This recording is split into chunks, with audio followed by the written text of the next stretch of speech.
¿viste? Bueno, tenemos ya aquí a Apolinar Veloz, quien es economista, profesor universitario, con amplia experiencia en manejo de las cosas públicas, porque ha sido funcionario gubernamental también, además de académico, y ha trabajado para organismos internacionales. Apolinar, bienvenido. Gracias, Y quisiéramos oír Adalberto. su opinión con relación a la situación en que se encuentra el país a nivel económico a propósito de esta combinación, de esta crisis sanitaria, en un momento además en el que se produjeron unas elecciones que dieron como resultado un cambio de gobierno a todos los niveles. Uh-huh. Efectivamente. Buenos días y gracias a Alberto y Juan por la invitación. A mí me parece que la situación es complicada. Ya todo el mundo conoce que el distanciamiento social y el aislamiento ha tenido un impacto muy importante en la producción, o sea, en la oferta, pero de la misma manera en la demanda, en la medida en que el desempleo creció. Es decir, más gente sin trabajo, más gente sin poder tener los recursos para demandar. Eso está claro, ha ocasionado una desaceleración del ritmo de crecimiento, que obviamente el Banco Central no reconoce, a pesar de que el Fondo Monetario Internacional estableció al principio que la caída de la economía iba a ser de 0.95%, sin embargo ya hoy está hablando de aproximadamente casi 2%. De tal manera que en la medida que vaya pasando el tiempo estaremos más seguros de cuánto será la recesión en la que nos meterá el virus. Pero lo más, digamos, dramático es la falta de políticas que no solamente mostró la administración del presidente saliente, sino que ahora nos encuentra de alguna manera paralizado. Ahora no sabemos, hay algunos economistas que han dicho que hay que seguir tomando prestado, hay otros economistas que también establecen que hay que seguir con las medidas que originalmente se planteó esta administración para de alguna manera mantener el ritmo de la demanda y que la producción pueda seguir creciendo. Yo creo que hay confusión, digamos, en todas estas medidas que se están planteando. Sobre todo porque en los países donde inicialmente se pusieron en práctica este tipo de medidas, es decir, de asistir la demanda dando recursos, lo que ha ocurrido con la gente es que en lugar de gastar, ha gastado menos, es decir, que ha guardado. Y ha guardado como una forma de enfrentar lo que probablemente venga en el futuro. Es decir, no se sabe cuándo esto va a terminar y efectivamente lo que han tomado algunos de esos recursos es sencillamente para ponerlo aparte y protegerse de lo que evidentemente puede ocurrir en el futuro. Es decir, que puede prolongarse esta situación. Y si el gobierno no puede dar los recursos, pues ellos tienen algunos chelitos para defenderse. Pero además, yo creo que el gobierno de Danilo Medina le hizo un gran daño a la economía dominicana en la medida en que usó políticamente esta pandemia para hacer política proselitista durante este periodo. Y de esa manera asustar a la población para que no fuera a votar. Y en ese tenor, lo que sencillamente consiguió fue un mayor daño a uno de los sectores que ellos entienden que es el que produce mayor cantidad de divisas y de empleo, que es el sector turismo. Ahora efectivamente no se sabe cuándo el sector turismo podrá volver a trabajar a niveles normales. Eso es un elemento importante. Ayer, en segundo lugar, ejemplo, bueno, el fin de semana, el viernes, la Embajada de los Estados Unidos puso a circular una información advirtiéndole a sus conciudadanos que no vengan para acá. No, pero sí, Italia hizo lo mismo. Unidos. Italia hizo lo mismo. Italia hizo lo mismo, pero Italia, bueno, sí, tiene una presencia una presencia importante. Y yo no dudo de que otros países de la Unión Europea hagan exactamente lo mismo, porque ellos tienen la responsabilidad, obviamente, de cuidar a sus ciudadanos. Claro. Entonces, eso por un lado.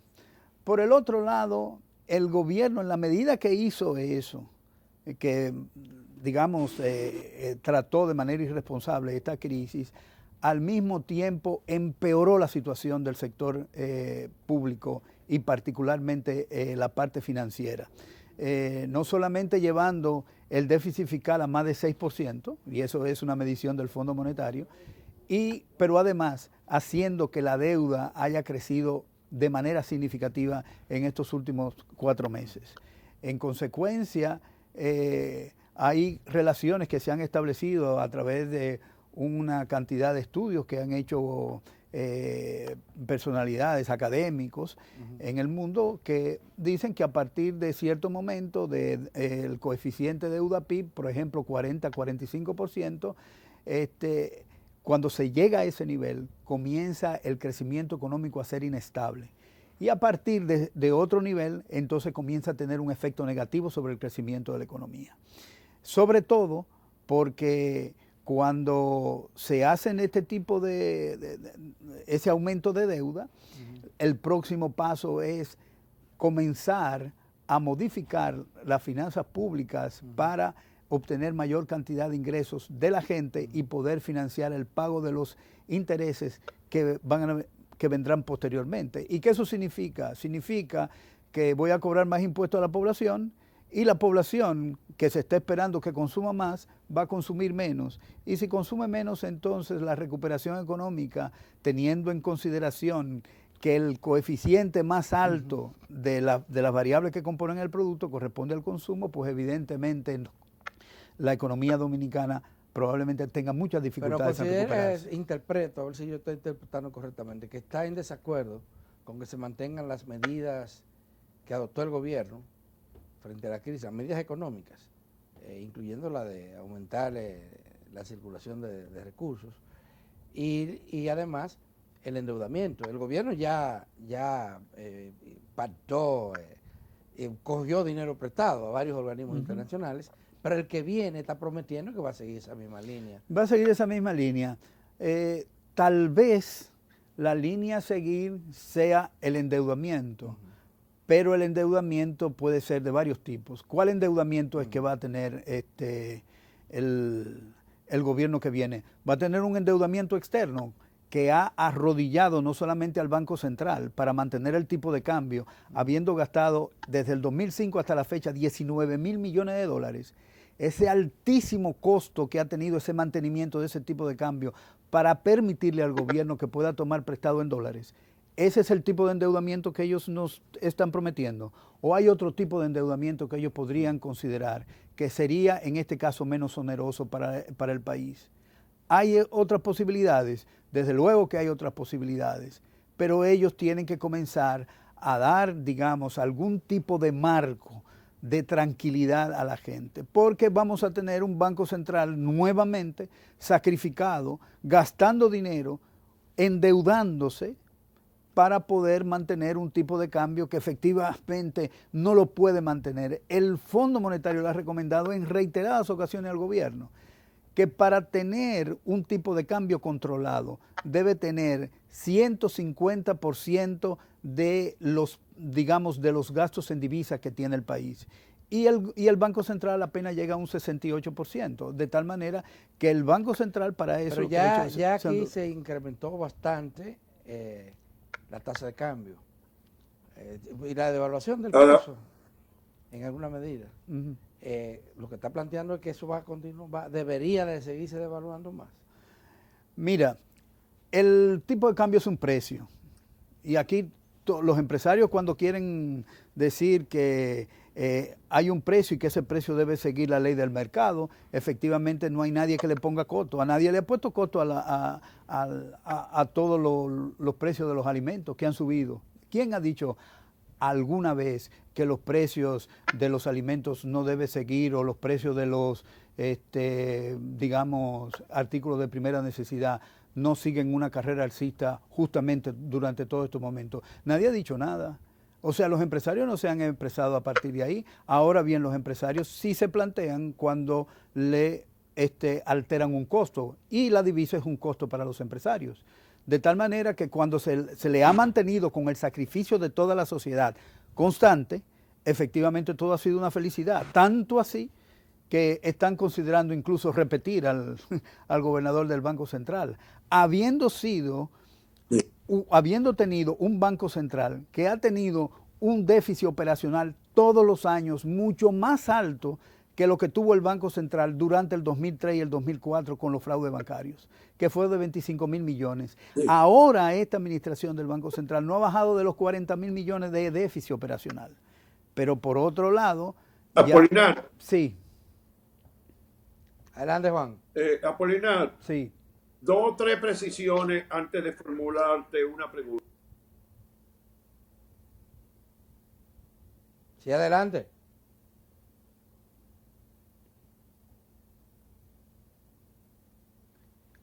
Juan, ¿cuáles precisiones?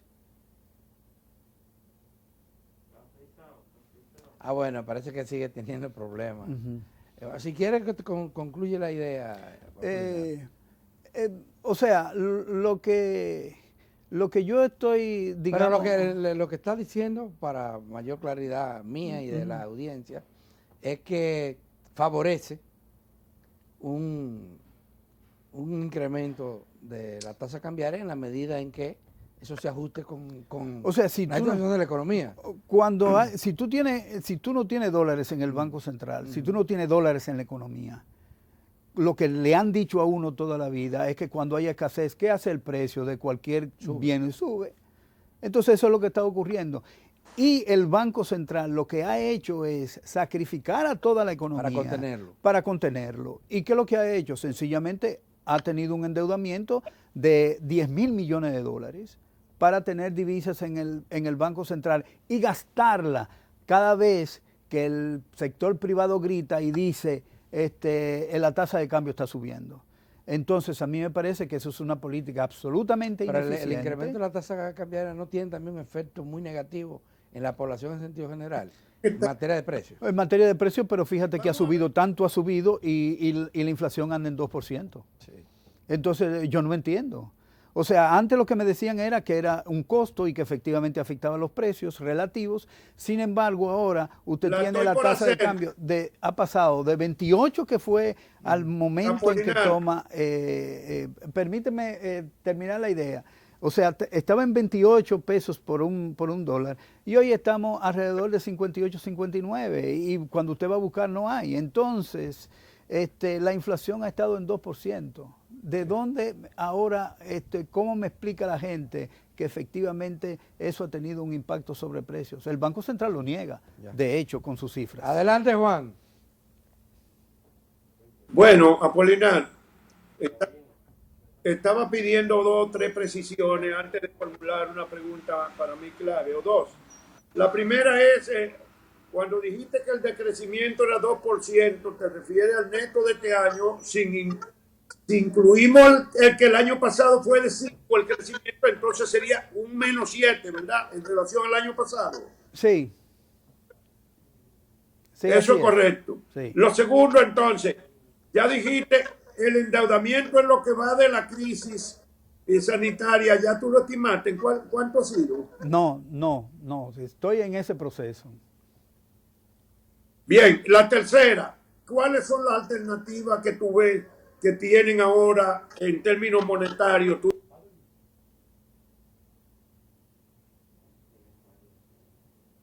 Sí, respóndelo. Bueno, las alternativas en términos monetarios.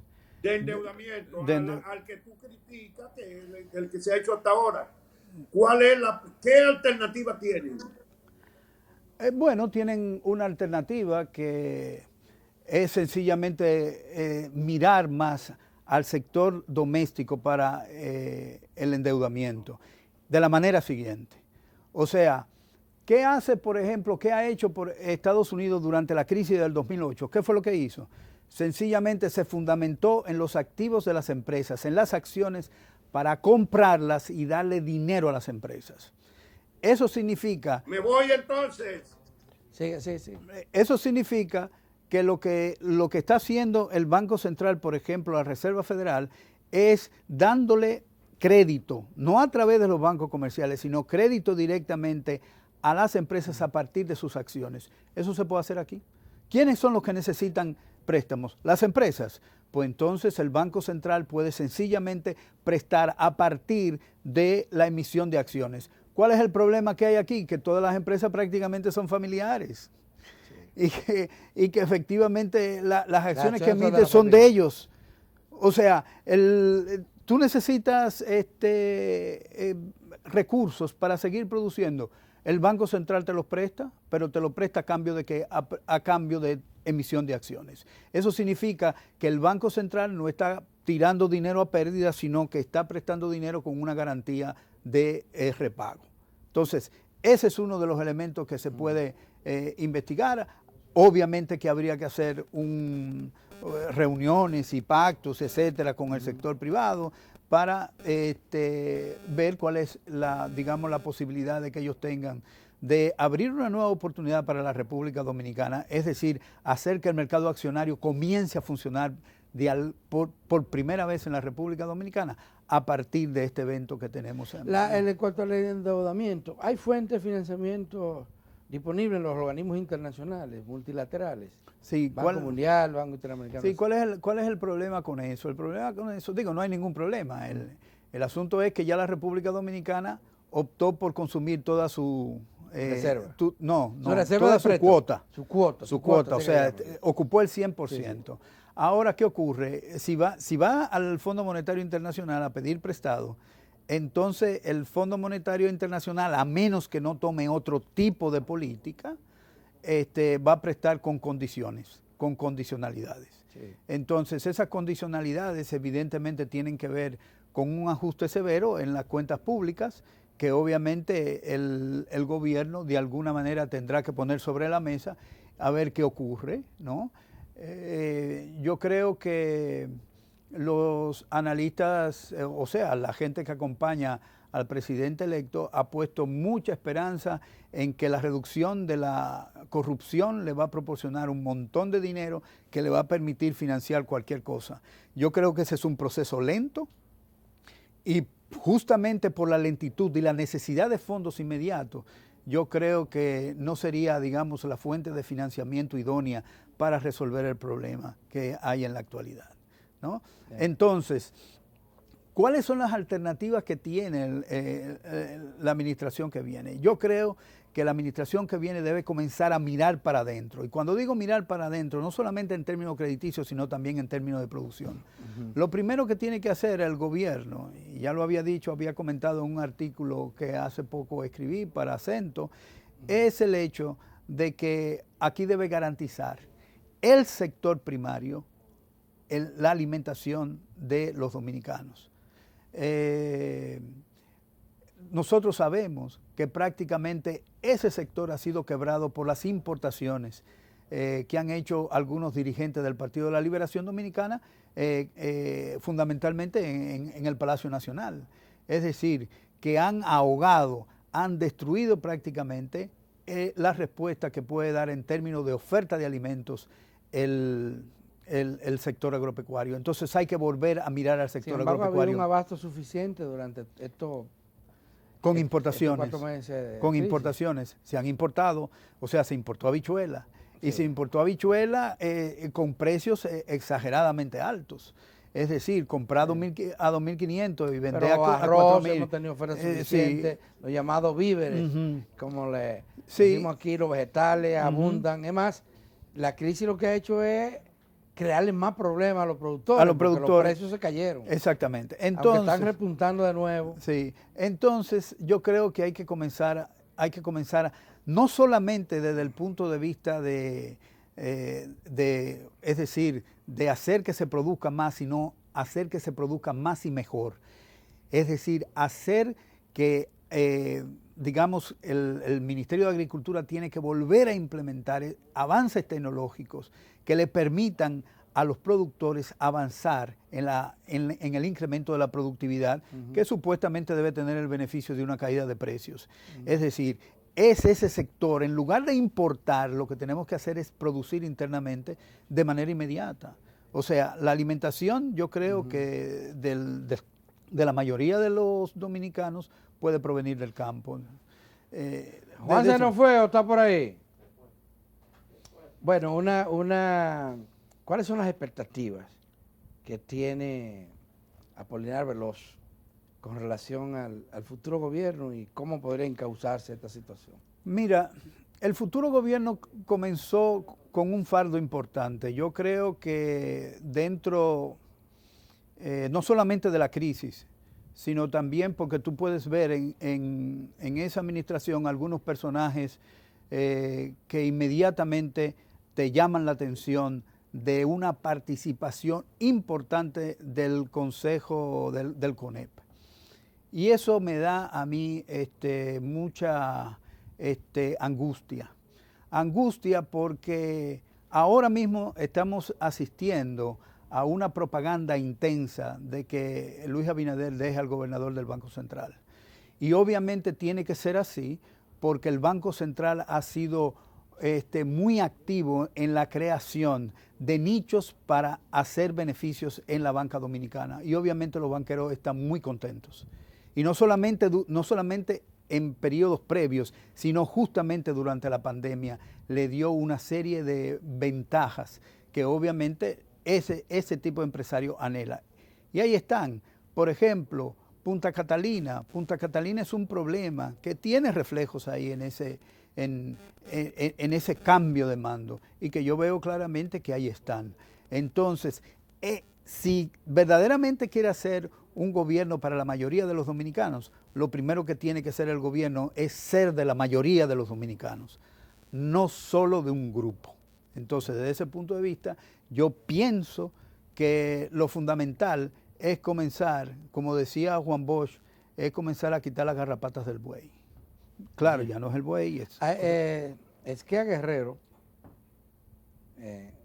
publicaba recientemente una serie de recomendaciones que a su juicio para el nuevo gobierno, y hablaba de austeridad, un proceso de austeridad que comenzara inclusive reduciendo los sueldos de quienes ganan exorbitantemente en la República Dominicana y suprimiendo una serie de funciones que a su juicio no tienen sentido de su existencia. ¿Qué piensas sobre eso? Yo creo que, vamos a hablar de un periodo de austeridad ahora. No, yo creo que hay duplicación de funciones. Sí. Y eso no significaría austeridad, sino eso es tratar de devolverle cierta autonomía financiera al gobierno, que ha sido ahogado justamente por las nominillas, las nóminas, instituciones con duplicación de funciones y todo ese tipo de cosas. Eso no es austeridad, eso es corregir.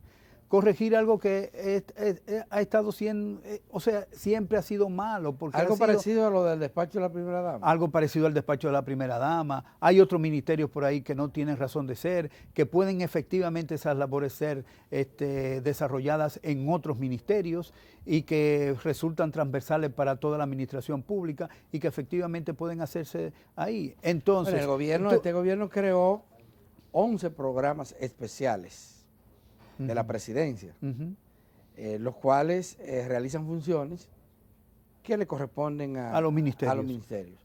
Pero esos programas han estado manejando muchos recursos de manera directa, de manera fluida, y se supone que su eliminación o su integración a las instituciones crearía algunos...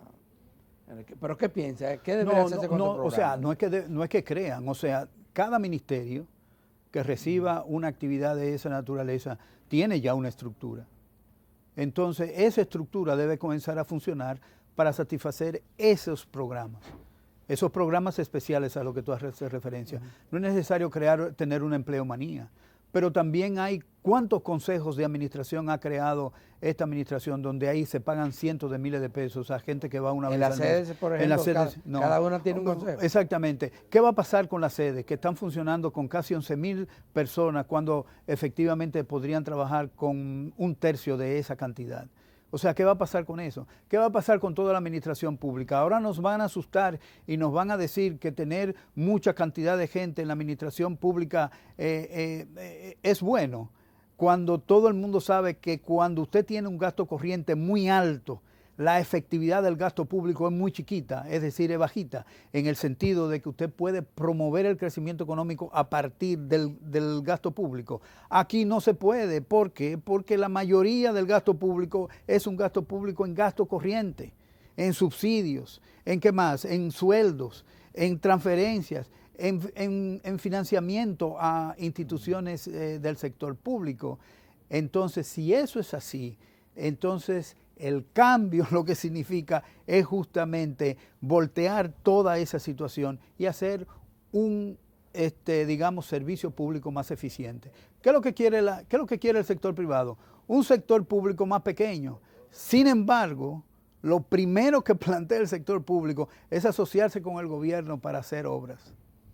Asociarse con el gobierno, con el sector público. El sector público, o sea, el sector privado asociarse con el gobierno para hacer obras. Las famosas asociaciones público-privadas, que tienen una caja negra en la ejecución de los recursos. En ninguna parte del mundo, incluyendo en Inglaterra, donde se hicieron por primera vez esos intentos, hubo claridad en el gasto del dinero público en manos del sector privado. Entonces, desde ese punto de vista, lo que estamos es sencillamente creando nuevamente los fantasmas que tenemos, es decir, la carretera Santo Domingo-Samaná.